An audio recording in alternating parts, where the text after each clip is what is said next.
Hello student, welcome to all of you. आज हम लोग क्लास 11th के केमिस्ट्री का चैप्टर पढ़ रहे थे, द स्टेट्स ऑफ मैटर, और इस चैप्टर को आगे आज हम लोग कंटिन्यू करेंगे, जिसमें आज हम आपसे बात करेंगे गैस कांस्टेंट के डिफरेंट वैल्यूज़ के बारे में, और फिर आगे हम लोग डाल्टन्स लॉ के बारे में भी जानेंगे और ग्राहम्स डिफ्यूज़न लॉ, और कुछ न्यूमेरिकल भी करेंगे जो हम लोग पिछले वीडियो में हमने आपको पढ़ाया था आइडियल गैस इक्वेशन के बारे में। तो आइडियल गैस इक्वेशन से रिलेटेड जस्ट इसके बाद न्यूमेरिकल करेंगे। पहले हम आपको बता दें कि गैस कांस्टेंट आर की डिफरेंट वैल्यूज़ क्या हैं, ठीक है। तो आर को हम लोग किस नाम से जानते हैं? गैस कांस्टेंट के नाम से जानते हैं। तो इसकी डिफरेंट वैल्यूज़ क्या होती हैं ये जानना ज़रूरी है, क्योंकि इसका आगे हम लोग को न्यूमेरिकल में यूज़ करना होगा। तो गैस कांस्टेंट बोलते हैं इसको, यूनिवर्सल गैस कांस्टेंट आप कह सकते हैं। इसकी डिफरेंट वैल्यूज़ आप जानते हैं, पी बी इक्वल टू क्या होता है, आर टी कह सकते हैं, ठीक है। ये 1 मोल एन इक्वल टू 1 मोल हो गया, तो 1 मोल गैस के लिए आप कहेंगे P V equal to R T, ठीक है। तो यहाँ से हमें क्या निकालना है, आर निकालना है, तो पी वी अपॉन क्या हो जाएगा, टी हो जाएगा। तो फर्स्ट वैल्यू अगर हम देखें तो यहाँ अगर मान लीजिए प्रेशर को हमने न्यूटन पर मीटर स्क्वायर में रखा है, ठीक है। प्रेशर की वैल्यू क्या है, न्यूटन पर मीटर स्क्वायर, और यहाँ वॉल्यूम की वैल्यू है मीटर क्यूब, और टेम्परेचर केल्विन में होगा। तो इसकी कुछ भी वैल्यू हो, पहले हमें यूनिट देखना है। अगर हमारा प्रेशर न्यूटन पर मीटर स्क्वायर में हो, वॉल्यूम मीटर क्यूब में हो और टेम्परेचर केल्विन में हो, तब आर की वैल्यू क्या हो जाएगी, आर की वैल्यू निकल के आएगी 8.314 जूल पर केल्विन पर मोल, ठीक है। ये वाली वैल्यू आपको आर की रखनी होगी। ध्यान देना होगा यूनिट को। अगर प्रेशर न्यूटन पर मीटर स्क्वायर में है और वॉल्यूम आपका मीटर क्यूब में है, टेम्परेचर केल्विन में है, तब आप आर की इस वैल्यू का यूज़ करेंगे न्यूमेरिकल पर्पज़ के लिए। सेकेंड वैल्यू अगर देखा जाए तो अगर मान लीजिए प्रेशर हमारा एटीएम में हो, एटमॉस्फेरिक प्रेशर हो, वॉल्यूम लीटर में हो और टेम्परेचर केल्विन में हो, तब हम आर की वैल्यू यूज़ करेंगे 0.0821 लीटर एटीएम पर केल्विन पर मोल, ठीक है। ये वैल्यू यूज़ किया जाएगा।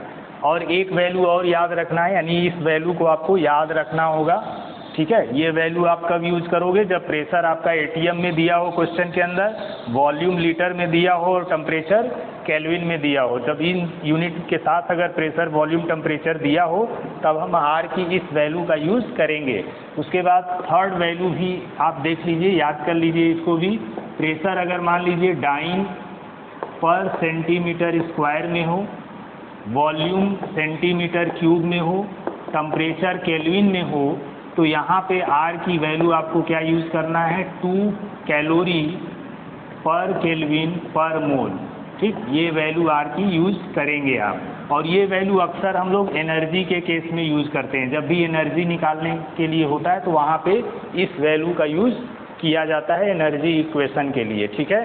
तो ये 3 वैल्यू हैं आर की, और ये और भी वैल्यू होती हैं, लेकिन हमें ये 3 ज़्यादा यूज़ करना होता है, इसलिए इनको आप ज़रूर याद रखिएगा, इन तीनों वैल्यूज़ को। कब कब इनका यूज़ करना है ये हमने बता दिया है। तो ये भी आपको यूनिट इनका ध्यान रखना है कि प्रेशर किस यूनिट में हो, तब हम आर की कौन सी वैल्यू यूज़ करेंगे। ये वैल्यू इसी फार्मूला से निकाला जाता है, इसी पे प्रेशर वॉल्यूम और टेम्परेचर की डिफरेंट वैल्यू होती है, उनका यूनिट यही रहेगा। उसको रखेंगे, सॉल्व करेंगे, तो ये आर की वैल्यू आपको मिलेगी। तो आर हमारा क्या है, गैस कांस्टेंट है, जिसको यूनिवर्सल गैस कांस्टेंट भी कहते हैं, और उसके डिफरेंट वैल्यूज़ देखने को मिलते हैं।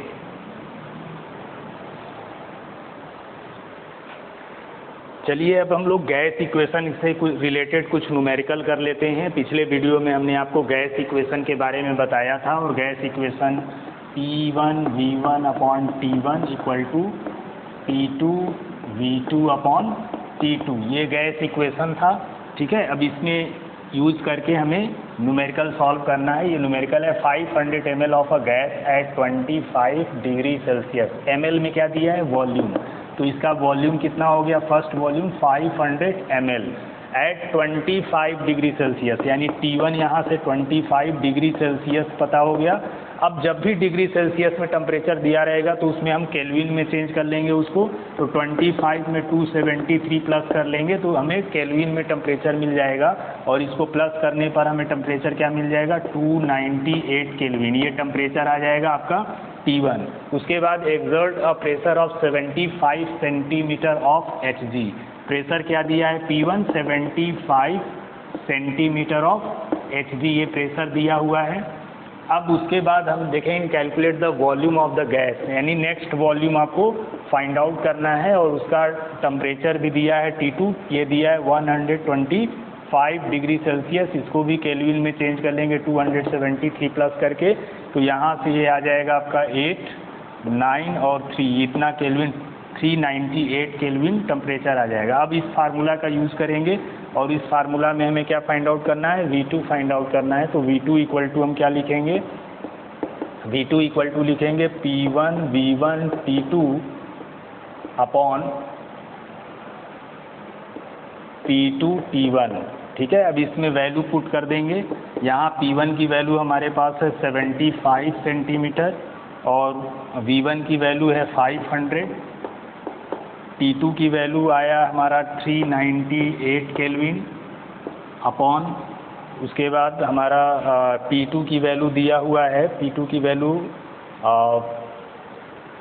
Centimetre 500 ml of a gas at 25 degree Celsius exert a pressure of 75 centimetre, ये 80 सेंटीमीटर दिया हुआ है, ठीक है। तो ये हो गया आपका V2 80 सेंटीमीटर, P2 80 सेंटीमीटर। अब यहाँ पे P2 की जगह पे 80 रख देंगे, और T1 की वैल्यू हमारे पास कितना है 298 केल्विन। अब इसी को सॉल्व करेंगे, जो वैल्यू मिलेगा वो वॉल्यूम को रिप्रेजेंट करेगा, यानी सेकेंड वॉल्यूम हो गया, जो पूछा गया था हमसे, calculate the volume of gas at this temperature and this pressure, ठीक। तो अब इसको सॉल्व करेंगे तो ये 0 0 कैंसिल हो जाएगा, और सॉल्व करने पर जो आंसर आना चाहिए 626.04 ml के आसपास आंसर आना चाहिए। इसको आप सॉल्व करके देख लीजिएगा, इसी टाइप के क्वेश्चन आपको करने को आएगा इससे।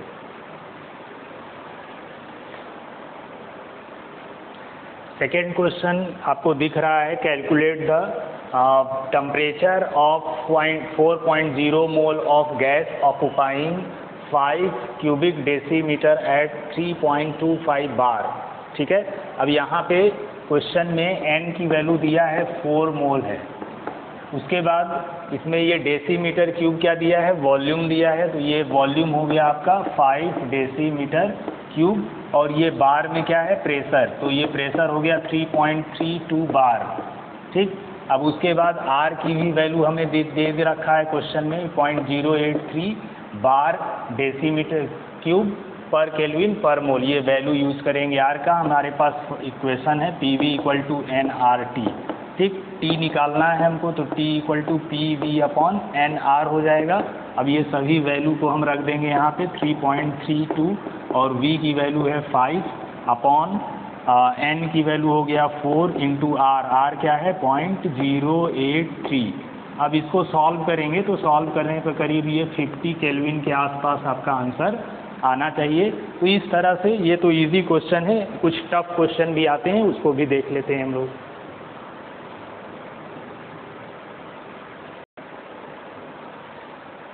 अब बच्चों नेक्स्ट क्वेश्चन आपके सामने है, एक क्वेश्चन और लेते हैं, फिर उसके बाद हम लोग नेक्स्ट टॉपिक पढ़ेंगे। तो calculate the volume of 1 gram of hydrogen gas at NTP। अब यहाँ पे ये वर्ड आया NTP, NTP का मतलब क्या होता है, natural temperature and pressure. NTP या STP standard temperature and pressure कहिए, दोनों सेम चीज़ें हैं, दोनों पे गैस का प्रेशर, वॉल्यूम और टेम्परेचर ये क्या होता है फिक्स होता है। तो NTP का मतलब है नेचुरल टेम्परेचर एंड प्रेशर, ये NTP का मतलब है। STP अगर लिखा है तो STP यही सेम चीज़ें होता है, बस इसमें S फॉर स्टैंडर्ड कर लेते हैं।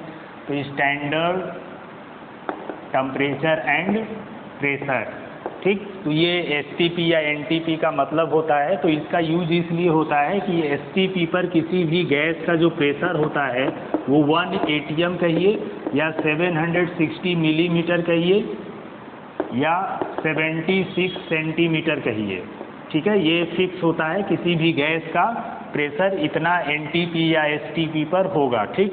उसके बाद वॉल्यूम कितना होता है 22.4 लीटर, ये फिक्स होता है, लीटर में रखे हम, SI यूनिट में लिख रहे हैं, बाकी आप दूसरे यूनिट में चेंज कर सकते हैं। टेम्परेचर हमेशा केल्विन में होता है।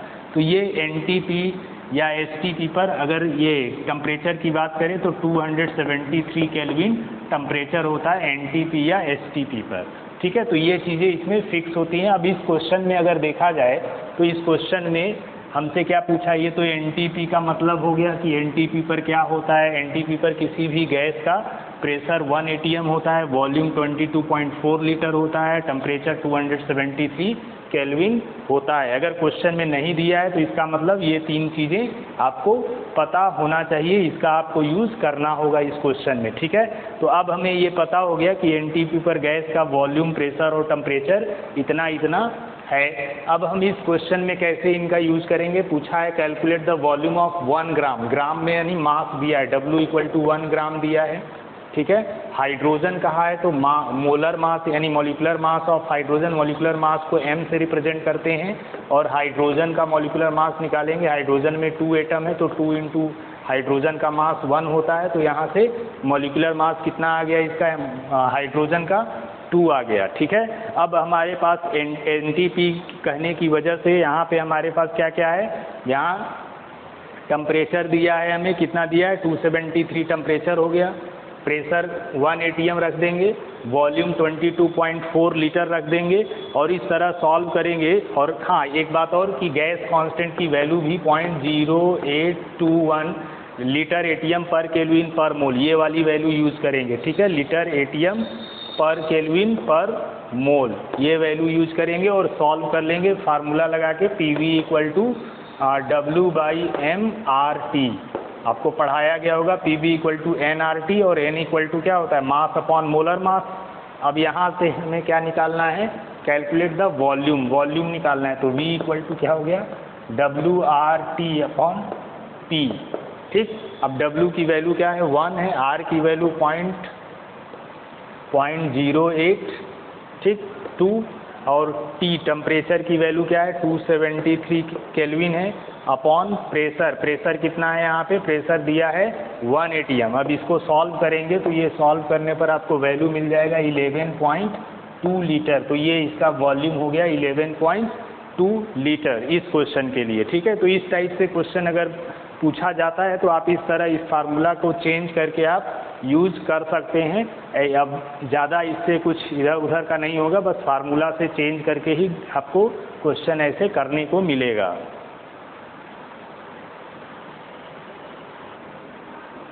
तो अब हम लोग नेक्स्ट लॉ के बारे में जान लेते हैं, जिसको हम लोग डाल्टन्स लॉ के नाम से जानते हैं, डाल्टन्स लॉ। अब ये डाल्टन्स ने क्या कहा था, तो इन्होंने स्टेटमेंट दिया था, the pressure of the mixture of non reacting gases is equal to the sum of their partial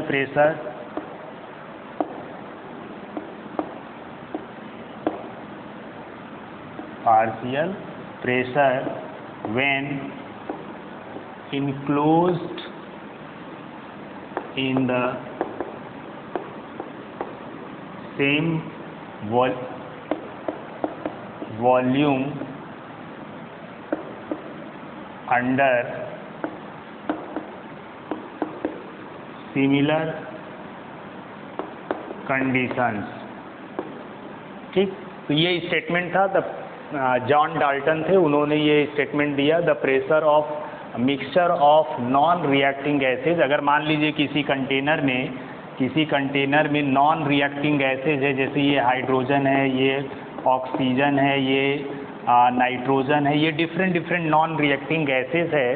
तो ये आपस में रिएक्ट नहीं कर रही हूँ। ऐसी गैसेज अगर किसी कंटेनर में रखी गई हों तो उनका जो टोटल प्रेशर होगा वो इन सभी के प्रेशर के सम के इक्वल होगा। यानी अगर टोटल प्रेशर हम निकालेंगे तो ये partial pressure of H2, partial pressure of N2 and partial pressure of O2, ठीक है, इन सभी के प्रेशर के सम के इक्वल हो जाएगा टोटल प्रेशर। ठीक है, तो इसी तरह ये स्टेटमेंट दिया गया, the pressure of the mixture of non reacting gases is equal to the sum of their partial pressure. ये पार्शियल प्रेशर हैं सभी, और इन पार्शियल प्रेशर के सम के इक्वल होता है टोटल गैस का प्रेशर। ठीक है, तो यहाँ पे हाइड्रोजन, ऑक्सीजन, नाइट्रोजन ये सब गैसेज लिया गया है, तो इन सभी गैसेज का प्रेशर इस तरह से देखने को मिलेगा। तो आप इस तरह लिखिए, या आप कह लीजिए कि P1, P2, A, B, C कुछ भी हो, यानी P total pressure P1 plus P2 plus P3 के सम के इक्वल आएगा। तो ये डाल्टन्स लॉ के नाम से इसको हम लोग जानते हैं। चलिए अब हम लोग पार्शियल प्रेशर कैसे हमें फाइंड आउट करना होता है उसको देख लेते हैं। तो उसके बाद एक न्यूमेरिकल लेंगे इससे और फिर नेक्स्ट टॉपिक पे मूव करेंगे। तो पार्शियल प्रेशर हम निकालते कैसे हैं? फार्मूला होता है partial pressure is equal to mole fraction into total pressure. ठीक है, mole fraction into total pressure. Mole fraction आप जानते हैं कि रेशियो होता है दो कंपोनेंट का, जैसे सॉल्यूट और सॉल्वेंट अगर दो कंपोनेंट है तो moles of solute upon moles of solute plus moles of solution, इस तरह से हम लोग मोल फ्रैक्शन निकाल लेते हैं। ठीक है, तो यहाँ पे मोल फ्रैक्शन की वैल्यू डायरेक्ट क्वेश्चन में दी गई हो सकती है या नहीं दी गई होगी, तो हम निकाल के यहाँ पे मोल फ्रैक्शन रखेंगे तो हमें क्या मिल जाएगा? पार्शियल प्रेशर यहाँ से मिल जाएगा। ठीक है, तो ये पार्शियल प्रेशर निकाल लेंगे यहाँ से। अगर मान लीजिए क्वेश्चन में एक्वस टेंशन भी दे रखा है तो उस तरह के प्रॉब्लम सॉल्व करने के लिए आपको ये भी फार्मूला पता होना चाहिए, the pressure of dry gas. अगर मान लीजिए ड्राई गैस है तो उसका प्रेशर हम कैसे निकालेंगे? तो pressure of dry gas equal to होता है pressure of moist gas minus pressure of water vapour.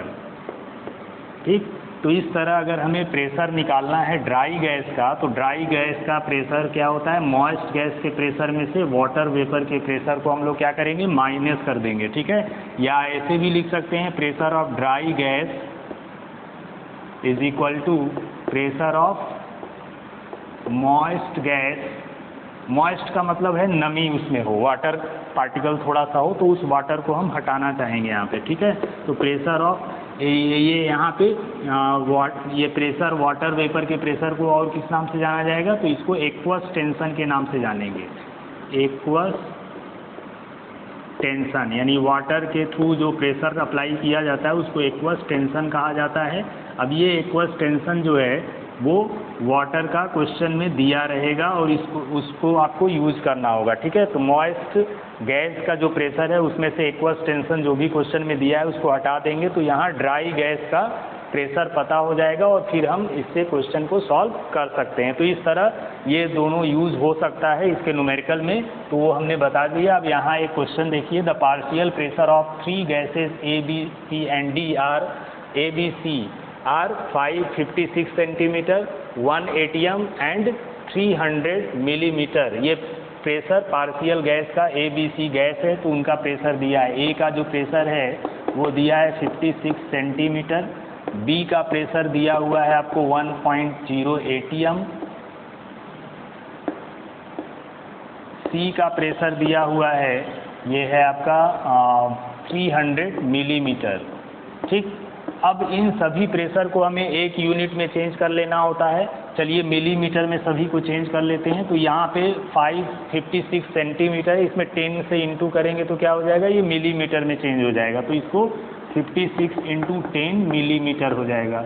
ठीक है, 1 सेंटीमीटर में 10 मिलीमीटर। तो इस तरह यहाँ 60 मिलीमीटर आ गया, 560 मिलीमीटर। उसी तरह 1 एटीएम में 760 मिलीमीटर होता है। आप याद करिए, अभी हमने बताया था आपको एनटीपी में इसकी वैल्यू, ठीक है। तो ये वैल्यू यूज़ कर लेंगे, बाकी ये मिलीमीटर में है ही। तो टोटल प्रेशर क्या हो जाएगा, PA का प्रेशर, B का प्रेशर और C का प्रेशर। तो तीनों को ऐड कर लेंगे तो यहाँ से आ जाएगा 560 प्लस 760 प्लस 300, और इन तीनों को जब प्लस करेंगे तो ये हमें आंसर मिल जाएगा, ये 0 आ जाएगा। और यहाँ 6 12 2 1,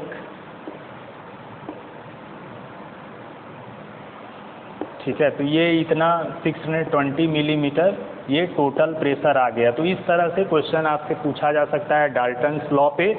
अब हम लोग नेक्स्ट लॉ के बारे में जानेंगे, बाकी और भी क्वेश्चन आप इस पे करते रहेंगे।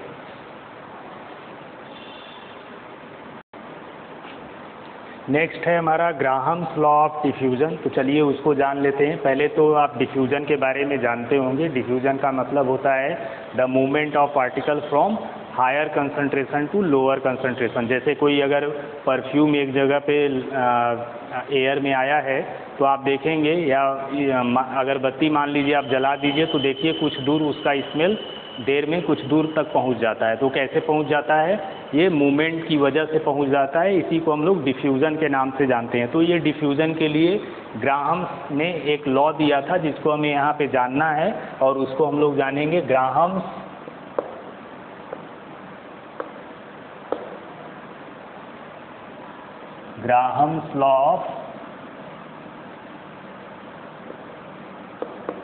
Law of diffusion.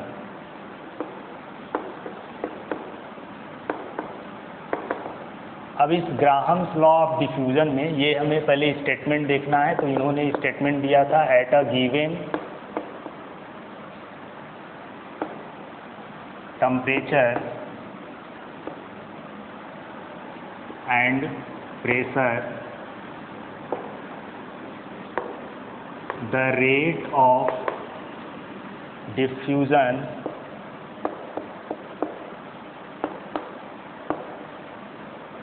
of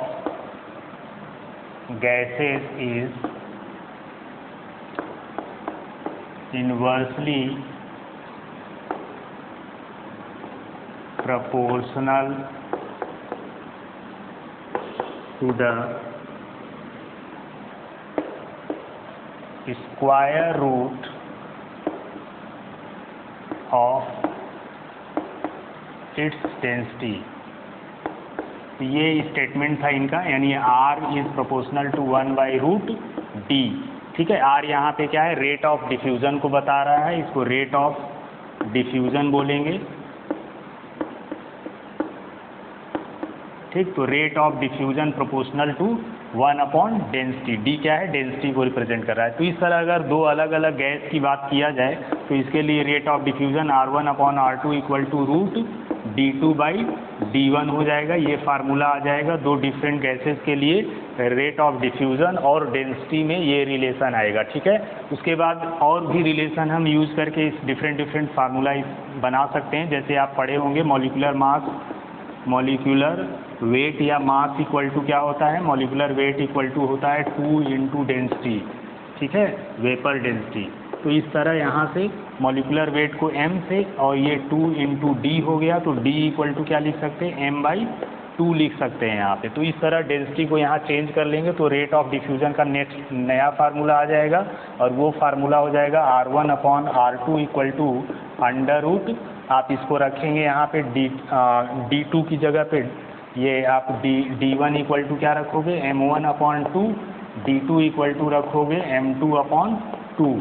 ठीक, तो ये D1 और D2 की जगह पे वैल्यू रखोगे तो D2 की जगह पे क्या हो जाएगा, m2/2, और D1 की जगह पे हो जाएगा m1/2। 2 कैंसिल हो जाएगा, तो यहाँ से आपको मिल जाएगा R1/R2 इक्वल टू √m2/m1। ये मॉलिक्यूलर मास, ठीक है, सेकेंड गैस का molecular mass upon first gas का मॉलिक्यूलर मास। तो ये एक फार्मूला हो गया है। ठीक है, और सेकेंड फार्मूला आपका ये हो गया। आप इन दोनों फार्मूला पे न्यूमेरिकल आपसे पूछा जाएगा तो आप इससे कर सकते हैं।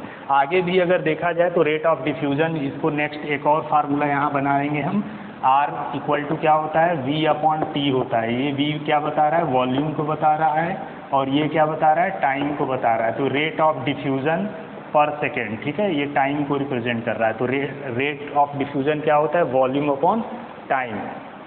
तो यहाँ से हम R1 इक्वल टू लिख सकते हैं, R1 equal to V1 upon T1 लिख सकते हैं, और R2 equal to V2 upon T2 लिख सकते हैं। तो अब इस फार्मूला को अगर हम यहाँ पे रख लें तो यहाँ से क्या नया फार्मूला बन के आएगा, R1 की जगह पे V1 अपॉन T1 और ये V2 अपॉन T2 रखेंगे तो ये नया फार्मूला आ जाएगा M2 अपॉन M1, ठीक है। तो यहाँ से इसको आप सॉल्व कर लेंगे तो ये V1 into T2 upon V2 into T1 equal to under root M2 by M1, ये एक फार्मूला मिल गया।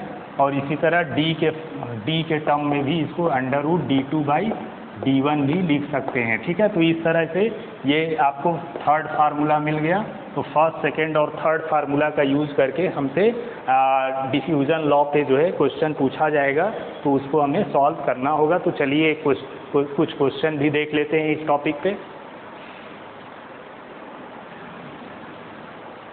अब ये क्वेश्चन है डिफ्यूज़न से रिलेटेड। इसमें पूछा गया है find the relative rates of diffusion of two gases A and B if the molecular weight are in the ratio of 1:16। इसके मॉलिकुलर वेट का जो रेशियो दिया है, A का रेशियो और B का, ठीक है। तो MA और MB का रेशियो दिया है 1:16 का मतलब है 1/16, ठीक है। हमारे पास फार्मूला है, हमें निकालना क्या है, यहाँ से रेट ऑफ डिफ्यूज़न निकालना है, यानी RA upon RB find out करना है। तो RA upon RB equal to क्या होता है, M2 मतलब MB ऊपर रहेगा और MA नीचे रहेगा। तो इस टर्म में हमें इस वैल्यू को लाना है, तो इस तरह इसको हम चेंज कर लेंगे, MB अपॉन MA कर लेंगे। तो MB upon MA equal to हो जाएगा 16/1।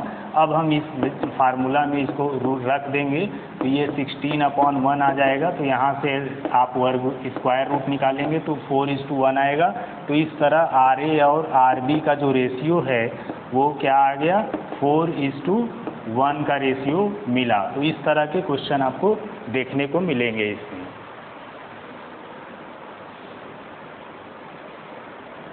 तो ये नेक्स्ट क्वेश्चन है जो डिफ्यूजन लॉ पे बेस्ड है। अभी इस क्वेश्चन में पूछा गया है the molecular weight of two gases A and B are 36 and 64 respectively, what will be the ratio of the rates of diffusion of the two gases, ठीक है। तो दोनों गैस के डिफ्यूज़न का रेट क्या होगा ये आपको बताना है इस क्वेश्चन में।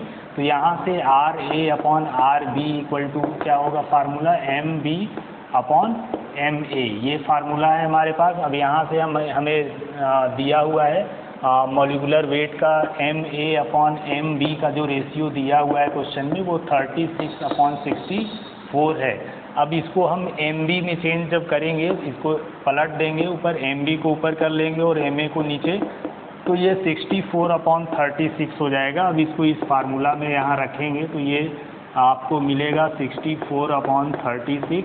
अब इसका स्क्वायर रूट निकलेगा तो यहाँ से आ जाएगा 8/6, ठीक है।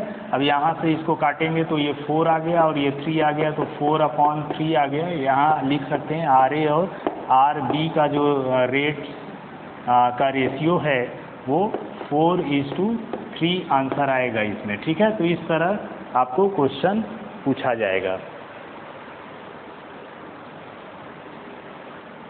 चलिए हम लोग बात कर लेते हैं काइनेटिक थ्योरी ऑफ गैसेस के बारे में, कि गैस की जो थ्योरी है वो है क्या।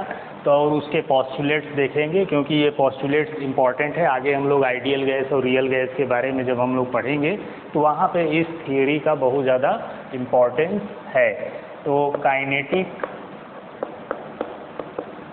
थ्योरी ऑफ गैसेस, ठीक। अब काइनेटिक थ्योरी ऑफ गैसेस का पोस्टुलेट्स क्या है, पोस्टुलेट्स इसको देख लेते हैं। सबसे पहले फर्स्ट पोस्टुलेट्स की अगर बात किया जाए तो molecules of same gas are identical in all respect. एक ही गैस का जो मॉलिक्यूल है वो हमेशा क्या होता है मास में या उसके हम शेप की बात करें वो सेम होता है, ठीक है। तो आप कह सकते हैं कि the molecules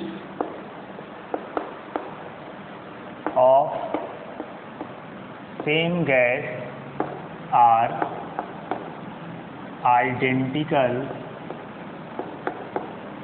in all respect, ठीक। यानी सेम गैस का जो मास है वो हर तरह से क्या होगा, एक समान होगा, या molecules of same gas are in identical in all respect, चाहे उसके मास की बात करें या शेप की बात करें, ये हर चीज़ क्या होगी उसकी समान होगी। जैसे अगर मान लीजिए इस कंटेनर में केवल यहाँ क्लोज कर दिया है कंटेनर को और इसमें हमने केवल ऑक्सीजन गैस फिल कर दिया है, ठीक है, O2 गैस है इसमें। अब ऑक्सीजन गैस के हर मॉलिक्यूल की बात करें तो इस मॉलिक्यूल का शेप फिक्स होगा, ठीक है, मास फिक्स होगा, यानी हर तरह से वो एक समान होंगे ये सभी ऑक्सीजन मॉलिक्यूल आपस में, ठीक है। तो इस तरह यही ये फर्स्ट स्टेटमेंट इसका पोस्टुलेट यही बता रहा है कि सेम गैस की अगर बात किया जाए तो सेम गैस में जितने भी मॉलिक्यूल्स होंगे वो सभी मॉलिक्यूल्स जो है उनका मास शेप ये हर चीज़ उसका एक समान देखने को मिलेगा। उसके बाद सेकेंड स्टेटमेंट अगर देखा जाए तो ये बताया गया कि molecules are constantly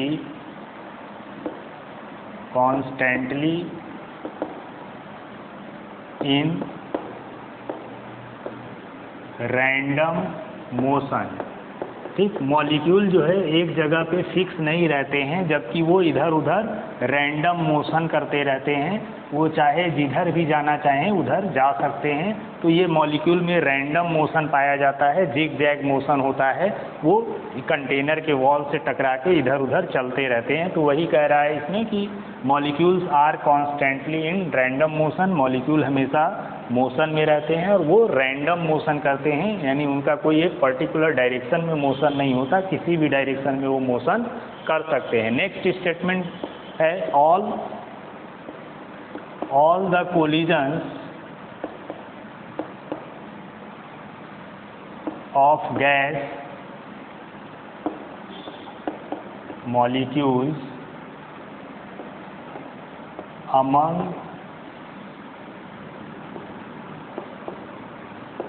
themselves and with wall of container is elastic in nature, ठीक है। तो all the collisions of gas molecule among themselves, यानी गैस के मॉलिक्यूल के बीच में कोलिजन का मतलब टक्कर, वो आपस में टकरा रहे हैं गैस मॉलिक्यूल, ठीक है। ये इधर से एक मॉलिक्यूल आया है, एक इधर से, ये दोनों आपस में टकरा रहे हैं। तो उस कोलिजन में and with the wall of container, या वो जिस कंटेनर में रखे गए हैं उस कंटेनर के वॉल से भी आके टकरा रहे हैं, ठीक। तो इस तरह उनका कोलिजन आपस में भी हो रहा है गैस मॉलिक्यूल का, और कंटेनर के वॉल के साथ भी उनका कोलिजन चल रहा है। तो वो कोलिजन कैसा होगा, इलास्टिक होगा, इलास्टिक इन नेचर होगा, यानी जब भी उनके शेप में चेंजेज आएगा कोलिजन होने से तो वो शेप फिर से गेन कर सकते हैं। यानी ये इलास्टिक का मतलब है कि अगर किसी फोर्स की वजह से शेप में चेंज आ रहा है तो वो फिर से अपने ओरिजिनल शेप में वापस आ सकता है। जैसे रबर का बॉल है, उसको आप दबा देते हैं तो बॉल पिचक जाता है, और जैसे ही आप छोड़ देते हैं वो फिर से अपने ओरिजिनल शेप को गेन कर लेता है। तो इसी प्रॉपर्टी को इलास्टिसिटी की प्रॉपर्टी कहते हैं, और ये इलास्टिक नेचर का होता है जो उनके बीच में कोलिजन होता है मॉलिक्यूल के बीच में, चाहे वो आपस में हो या कंटेनर के वॉल के साथ हो। तो उसके बाद फोर्थ पॉइंट अगर देखा जाए तो फोर्थ पॉइंट में कहा गया है the pressure of gas is due to collision of molecules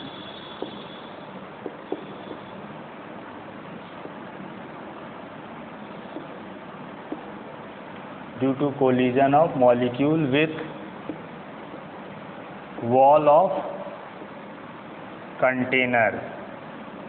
ठीक है, तो the pressure of gas is due to collision of molecule with wall of container. यानी मॉलिक्यूल में जो प्रेशर है वो कहाँ पे क्रिएट होता है? वो प्रेशर वॉल, जब मॉलिक्यूल कंटेनर के वॉल से टकराता है तो उस वॉल की वजह से उसके ऊपर प्रेशर लगता है। तो वही कह रहा है इसमें कि the pressure of gas is due to collision of molecules with wall of container. यानी मॉलिक्यूल के, गैस के मॉलिक्यूल पे जो प्रेशर क्रिएट होता है वो वॉल ऑफ कंटेनर की वजह से, कंटेनर के वॉल की वजह से देखने को मिलता है। उसके बाद फिफ्थ पॉइंट देखा जाए पॉस्टुलेट्स का, तो फिफ्थ पॉइंट में kinetic energy of gas depends only and only upon absolute temperature. ठीक है, तो kinetic energy of gas depends only and only upon absolute temperature, upon absolute temperature। ठीक है, not on the nature of gas. ये nature of gas पे depend नहीं करता, not at nature of gas.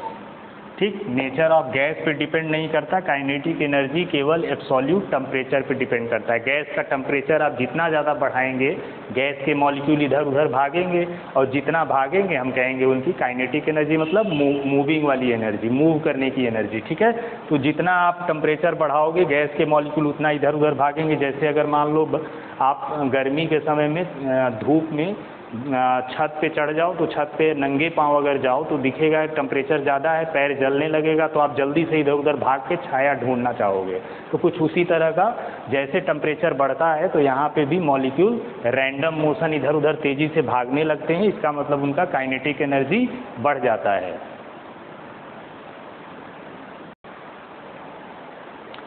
Next point देखते हैं, six point में क्या स्टेटमेंट दिया गया है, इसका पोस्टुलेट्स क्या है। तो सिक्स पॉइंट में देखा जाए तो द वॉल्यूम ऑक्युपाइज,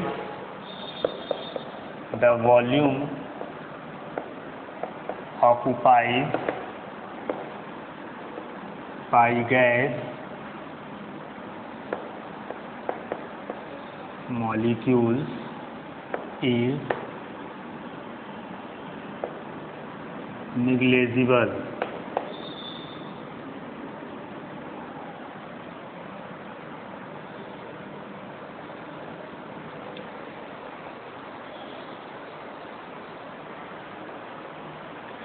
ठीक है, तो the volume occupies by gas molecules is negligible when